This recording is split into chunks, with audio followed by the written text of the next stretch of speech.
Baik teman-teman, ini kita kembali di partisi video kedua tentang yang uji asumsi klasik ya.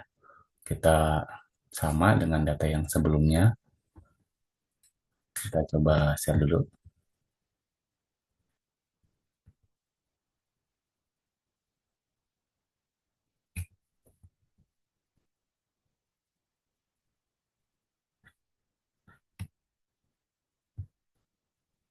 Oke teman-teman, dengan data yang sama yang tadi kita olah.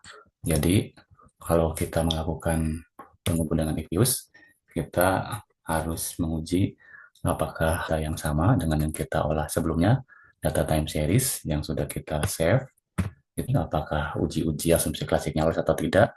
Kita, nah untuk uji normalitas, tampilkan datanya seperti ini, lalu klik residual diagnosis, lalu pilih yang histogram normality test. Klik, nah, akan muncul views dari nilai angka Jerkubera dan probabilitasnya. Nah, ini ketentuan lulusnya jika probabilitas dari 0,05 maka lolos daripada uji normalitas. Ini kita lihat probabilitas Kubera, berarti ini datanya lolos dari uji normalitas, artinya datanya dianggap normal. Nah, lalu kalau sudah oke, tinggal kita Ctrl C. Nah, dan jadi hasil ini juga kita bisa tempel atau kita ataupun skripsi kita.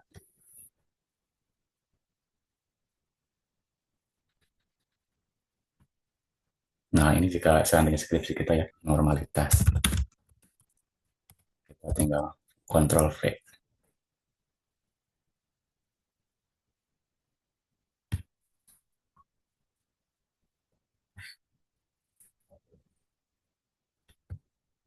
Nah, sudah muncul ya. Ini nanti akan ditampilkan di hasil skripsinya.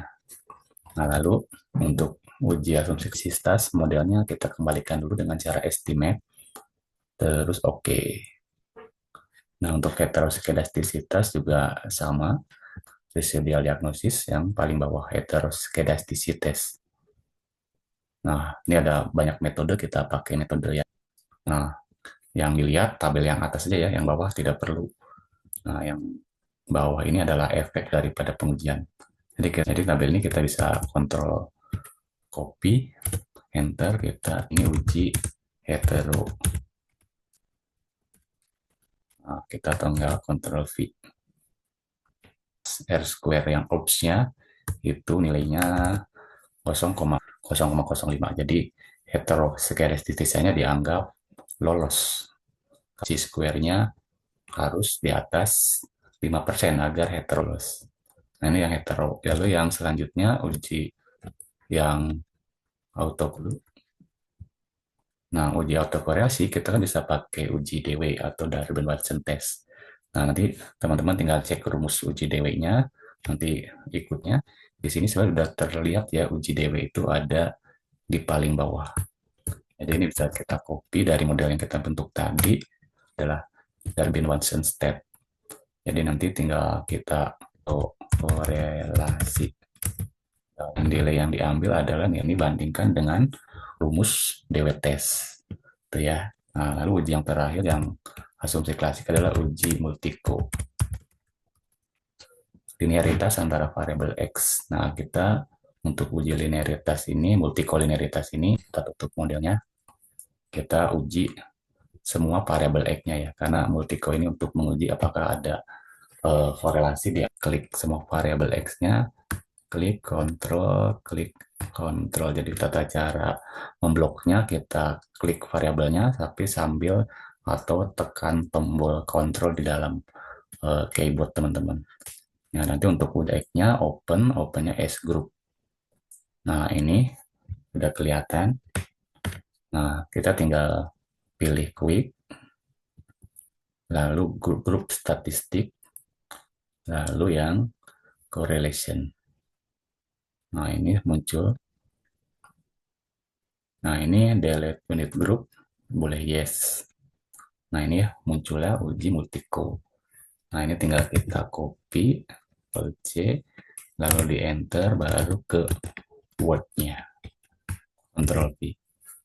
Kita tinggal tinggal kita lihat angka-angka yang di sini nih antara Excel aja. Nanti itu di Word-nya dirapikan ya. Nah, kita tinggal lihat di sini, ini korelasi, ini X2 dengan X3. Nah, nanti nilai korelasi ini dibandingkan dengan kriteria lolos uji multiko. Kalau pakai kriteria yang 0,8, semua variabel ini lolos multikolinearitas, gitu ya. Nah, itu kalau uji asumsi klasik, ini bisa kita simpan atau kita delete juga nggak masalah ya. Jadi kadang-kadang kita makin menampilkan uji statistik deskriptif. Nah, untuk uji itu kita blok semua variabel. Nah, ini sih statistik strip itu biasanya ditampilkan kita sama klik kanan, open, tapi OS group. Nah, ini kelihatan nih berarti yang Y-nya apa, X1, X2, dan X3-nya ada statistik deskriptif. Kita bisa lihat juga di dalam menu quick, terus grup statistik yang deskriptif.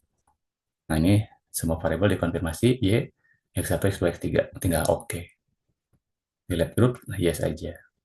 Nah, ini namanya uji maksimum minimum standar deviasi dan yang lainnya. Dan ini untuk menggambarkan gambaran data penelitian kita. Ini pun bisa di copy ya, di copy Ctrl C, lalu di enter.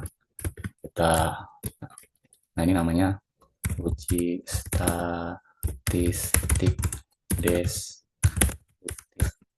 Ya, Ctrl V. Data kita rata-ratanya tengahnya berapa, maksimumnya berapa, minimumnya berapa. Jadi bisa kelihatan dari sini. Yang minimal ada 4, auto, multiko, hetero, dan yang lain-lainnya, serta tambang statistik deskriptif untuk menyajikan gambaran data. Nah, jadi kalau teman-teman setiap pada saat tampil seperti ini, kita tinggal klik yang nim ini. Dan ingat untuk memberi nama, tidak kita pakai underscore.